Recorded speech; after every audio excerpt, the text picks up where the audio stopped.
भारत दौरे पर रूस के राष्ट्रपति व्लादिमीर पुतिन हैं और ऐसे में पुतिन राजघाट पर महात्मा गांधी को श्रद्धांजलि देंगे और आज दिल्ली में भारत रूस के बीच शिखर वार्ता है और पीएम मोदी के साथ करेंगे द्विपक्षीय बातचीत। राष्ट्रपति मुर्मू पुतिन का करेंगी औपचारिक स्वागत। बड़ी जानकारी आपको दे दें कि रूसी राष्ट्रपति व्लादिमीर पुतिन गुरुवार शाम 2 दिन के भारत दौरे पर पहुंचे हैं और उनके साथ 7 मंत्रियों का बड़ा प्रतिनिधिमंडल भी आया है।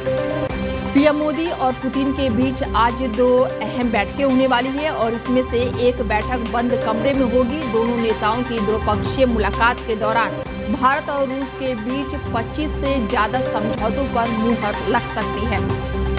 पुतिन का राष्ट्रपति भवन में राजकीय स्वागत किया जाएगा और इसके बाद वो राजघाट जाकर महात्मा गांधी को श्रद्धांजलि भी देंगे। और बता दें कि सुबह हैदराबाद हाउस में भारत रूस की 23वीं सालाना समिट होगी और मोदी और पुतिन आज शाम बिजनेस फोरम को भी संबोधित करेंगे। रात में राष्ट्रपति द्रौपदी मुर्मू पुतिन के सम्मान में स्टेट डिनर भी देंगी और इससे पहले कल शाम को प्रधानमंत्री नरेंद्र मोदी खुद पुतिन को एयरपोर्ट पर रिसीव करने पहुंचे और दोनों नेताओं ने एक दूसरे को गले लगाया।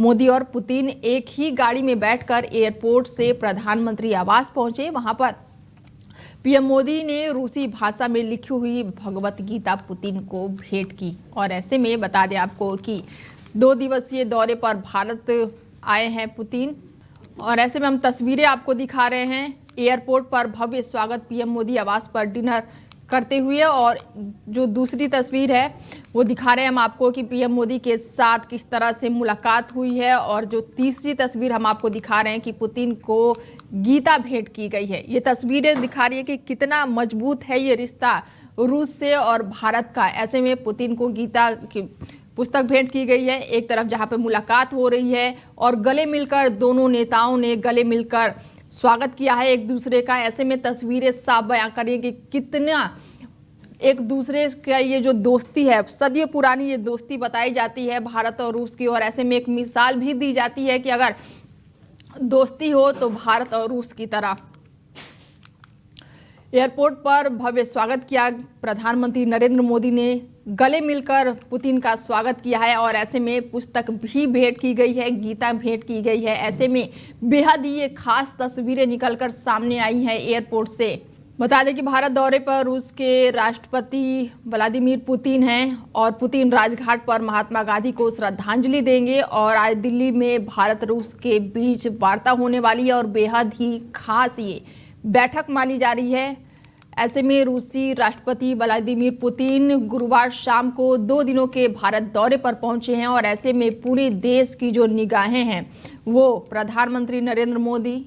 और इस खबर पर ज्यादा जानकारी के साथ कर्नल विनय कुमार जी हमारे साथ जुड़ चुके हैं और उनसे बातचीत करते हैं कि किस तरह से देखते हैं वो पुतिन के भारत दौरे को। ऐसे में बेहद ही खास माना जा रहा है। सर, बहुत स्वागत है आपका हमारे साथ।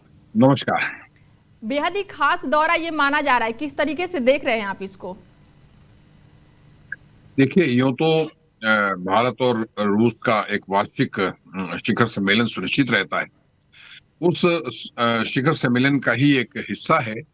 लेकिन रूसी राष्ट्रपति का भारत आना हमारे लिए महत्वपूर्ण है। आप देखिए, पूरा विश्व इसको देख रहा है। पहले बाइपोलर वर्ल्ड होता था, विश्व में 2 महाशक्तियां होती थी, रूस और अमेरिका। अमेरिका ने पूरे विश्व को एक यूनिपोलर वर्ल्ड बनाने की कोशिश की कि जी हमारा ही वर्चस्व रहेगा और किसी का नहीं। लेकिन रूसी राष्ट्रपति जिस प्रकार से उभरे हैं यूक्रेन युद्ध के बाद और विश्व के राजनीतिक पटल पर उनका एक सशक्त रोल है विश्व की राजनीति में, विश्व के जियोपॉलिटिक्स में। और भारत को एक ऐसे ही दोस्त की आवश्यकता है, भारत को एक ऐसे सशक्त दोस्त की आवश्यकता है जो आवश्यकता पड़ने पर हमारा साथ दे। रूसी राष्ट्रपति की यह करीब लगभग 1.5 दिन की यह यात्रा एक ऐतिहासिक यात्रा रहेगी। जैसा कि हम लोग सब जानते हैं कि भारत विश्व का तीसरा सबसे बड़ा तेल आयातक देश है और हमारा अधिकांश तेल रूस से ही आता है।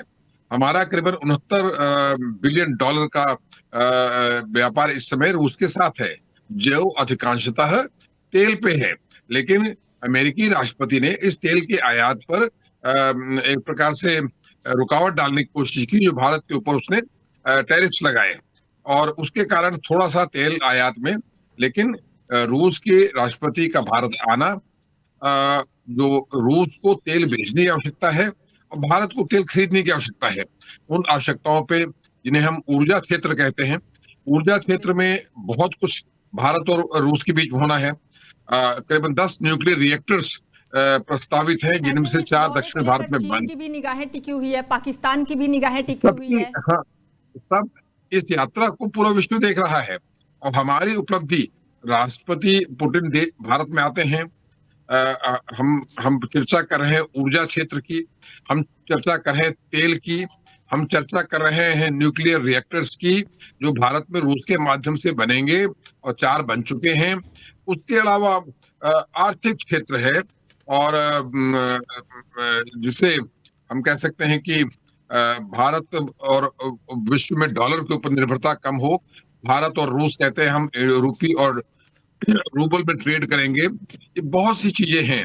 अ, हम हम सामरिक अगर दृष्टिकोण से देखें तो जी, भारत अपने हथियारों के लिए रूस पर निर्भर है। हम हम वेस्टर्न वर्ल्ड पर निर्भर नहीं होना चाहते हैं। आपने देखा होगा कि ऑपरेशन सिंदूर के समय जो बिल्कुल। सुखोई हवाई जहाज थे, सुखोई हवाई जहाज रशियन हैं और अब सुखोई का हम लेटेस्ट वर्जन चाहते हैं। और और आपने बहुत चर्चा सुनी S-400 की, जो जो एंटी एयरक्राफ्ट मशीनरी है, उसका बिल्कुल। लेटेस्ट वर्जन हम लेना भी चाहते हैं और हम बनाना भी चाहते हैं। ऐसे में विनय तो जी, एक प्रकार राष्ट्रीय एकता पर क्या असर पड़ेगा? देखिए, राष्ट्रीय एकता, देखिए जहां तक राष्ट्रीय एकता की बात है, हम सबसे पहले तो अपनी सामरिक क्षमता की बात करें। जो जिसे हम अपने युद्ध लड़ने की क्षमता को हम सामरिक क्षमता कहते हैं। जी, रूस के साथ हमारे संबंध हमारी सामरिक क्षमता को बढ़ाते हैं और हमारे पास हम कहें कि 70% हमारे हथियार रशियन हैं, हम रशिया पे बिल्कुल। निर्भर हैं और पाकिस्तान चाइनीज हथियारों पे निर्भर है।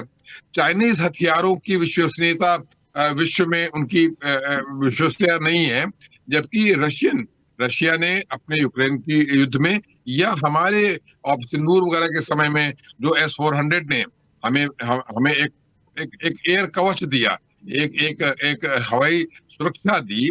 तो ये तमाम चीजें हैं हमें जो रूस के और नजदीक लाती हैं और ऐतिहासिक तौर पे भी रूस जब ऐसे में यूएसएसआर विनय था जी, तब भी कहा जा रहा है कि इस मुलाकात के बाद से पाकिस्तान में जो है वो एक तरफ से हड़कंप मचा हुआ है, क्योंकि इस बैठक से वो डरा हुआ कहीं पे है। ऐसा कुछ लग रहा है आपको? ये निश्चित है, ये निश्चित है, ये एक कंटिन्यूअस कार्य प्रणाली होती है। बिल्कुल। जो जो उस देश की सुरक्षा एजेंसियां होती हैं या खुफिया एजेंसियां होती हैं, पाकिस्तान राष्ट्रपति पुतिन की एक एक एक्ट को, एक एक, अभी जब जाते समय समझौते होंगे तो जी, उसमें क्या रक्षा समझौता होगा, क्या ऊर्जा समझौता होगा, क्या आर्थिक क्षेत्र में समझौता होगा। रूस को पाकिस्तान की नजर इस पे है और पाकिस्तान से ज्यादा इसकी हमारे इस पे अमेरिका की नजर है। हमने बिल्कुल। अमेरिका को ये बताया कि आपके ऊपर हमारी निर्भरता नहीं है। हम we are not totally dependent on America. बिल्कुल, बिल्कुल। अमेरिका हैज अमेरिका कभी भी हमारा लॉयल एलाई नहीं रहा है। अमेरिका पाकिस्तान की मदद करता है और पाकिस्तान को एक पपेट के तौर पे इस्तेमाल करता है, लेकिन उसके बावजूद पाकिस्तान भारत की तुलना में कहीं खड़ा नहीं होता है। बिल्कुल। ये सुरक्षा एजेंसियों का एक सतत कार्य होता है और इससे पाकिस्तान को तो पीड़ा होगी और अमेरिका को उससे ज्यादा होगी। अमेरिका को अपने जो टैरिफ्स बढ़ाए हैं उनको सोचना पड़ेगा, क्योंकि बिल्कुल। आपने अमेरिका ने कह दिया कि आप ऑयल नहीं लेंगे। रशिया का ऑयल देने का ऐसे में विनय जी, उनका कहा उनकी जा रहा है कि इस मुलाकात में और इस बैठक में 25 से ज्यादा समझौतों पर मुहर लग सकती है।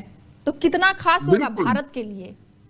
ये बहुत खास है। देखिए, बड़ा वाइड रेंजिंग समझौते हैं।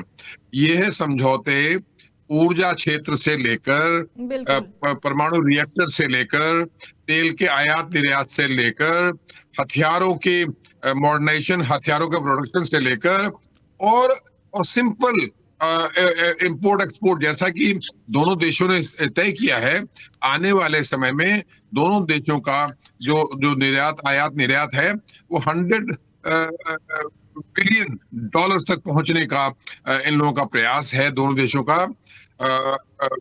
एक प्रकार से अगर हम जियोपॉलिटिक्स के दृष्टिकोण से कहें कि भारत, रशिया और रशिया, हम चाइना के साथ डायरेक्टली इन्वॉल्व नहीं है, बिल्कुल। लेकिन रशिया चाइना का मित्र है और एक प्रकार से एक नया वर्ल्ड ऑर्डर खड़ा होता है जो जो यूरोपियन दुनिया की हेगमनी को, जो अमेरिका की हेगमनी को तोड़ेगा।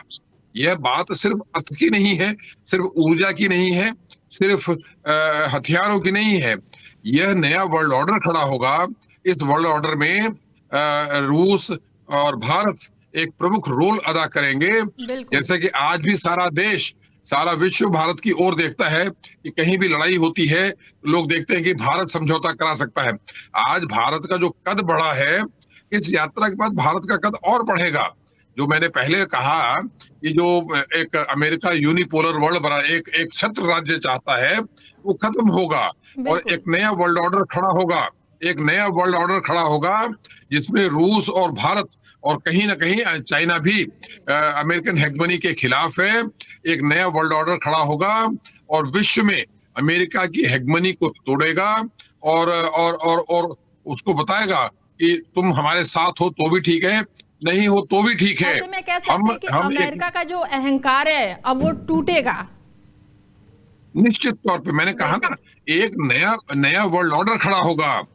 ये जो यूनिपोलर वर्ल्ड बनाने की एक प्रयास अमेरिका का, ये बाइपोलर नहीं, ये मल्टीपोलर बनेगा और एक नई शक्तियां, भारत आज विश्व में एक बहुत बड़ी शक्ति के रूप में खड़ा हो रहा है और इस नए आने वाले वर्ल्ड ऑर्डर में भारत का रोल बहुत ताकतवर होगा, बहुत सशक्त होगा। हमारी दुनिया की चौथी इकोनॉमी है, हम तीसरी भी बनेंगे और हम पहले हथियारों का आयात करते थे, हम भारत का अब देश, हम निर्यात कर रहे हैं हथियारों का। हमारी मिसाइल्स निर्यात हो रही हैं और हम S-400 जैसे बताया, इंडिया में S-500 इसका नया वर्जन आएगा जिसका रेंज उससे डबल होगा और ये चीजें हमारे लिए तो अच्छी हैं, विश्व के लिए भी अच्छी हैं, क्योंकि किसी एक देश की दादागिरी नहीं चलेगी। नया वर्ल्ड ऑर्डर खड़ा होगा और हम जो है विश्व में एक बड़ी ताकत, जैसे मैंने कह सकते हैं इस प्रोग्राम में मुलाकात बताया, से जो हमारी रक्षा विशेषज्ञ है या फिर जो हमारी सिक्योरिटी है वो और भी ज्यादा मजबूत होगी। विनय जी, निश्चित तौर पे आपने देखा होगा जब ऑप सिंदूर के समय में पाकिस्तान के ऊपर हमला सुखोई हवाई जहाजों ने किया था। अब हम सुखोई रशियन हैं और सुखोई के नए वर्जन बनाने और डेवलप करने की और हम बढ़ रहे हैं। रशिया से बातचीत चल रही है। S-400 जो एंटी एयरक्राफ्ट मशीनरी है, उसका लेटेस्ट वर्जन S-500 हम देश में बनाना चाहते हैं और मंगाना चाहते हैं। तो कहने का मतलब कि हमारी जो सेनाएं हैं, हम बहुत हद तक हम रशिया मशीनरी के ऊपर निर्भर करते हैं। ऊर्जा के लिए हमारा तेल का आयात मैक्सिमम रूस से हो रहा था, अभी पिछले दिनों अमेरिकी प्रतिबंध के कारण थोड़ा कम पड़ा है। इस समझौते में भी उसके ऊपर चर्चा होगी। बता दें कि भारत के दौरे पर है पुतिन और ऐसे में ये बेहद ही खास दौरा माना जा रहा है। प्रधानमंत्री नरेंद्र मोदी ने रूसी भाषा में लिखी हुई भगवत गीता पुतिन को भेंट की है और ऐसे में आज कई बैठकें हैं। इसके साथ ही इससे पहले की अगर बात की जाए, कल शाम को प्रधानमंत्री नरेंद्र मोदी खुद एयरपोर्ट पहुंचे थे, पुतिन को रिसीव किया था और दोनों नेताओं ने एक दूसरे को गले लगाया था। मोदी और पुतिन एक ही गाड़ी में बैठकर एयरपोर्ट से प्रधानमंत्री के आवास पहुंचे और वहीं पर पीएम मोदी ने रूसी भाषा में लिखी हुई भगवत गीता पुतिन को भेंट की थी। चलिए, विनय जी हमारे साथ जुड़े हुए थे और बहुत धन्यवाद तमाम जानकारी के लिए और जुड़ने के लिए हमसे। और अब खबरों में आगे बढ़ते हैं।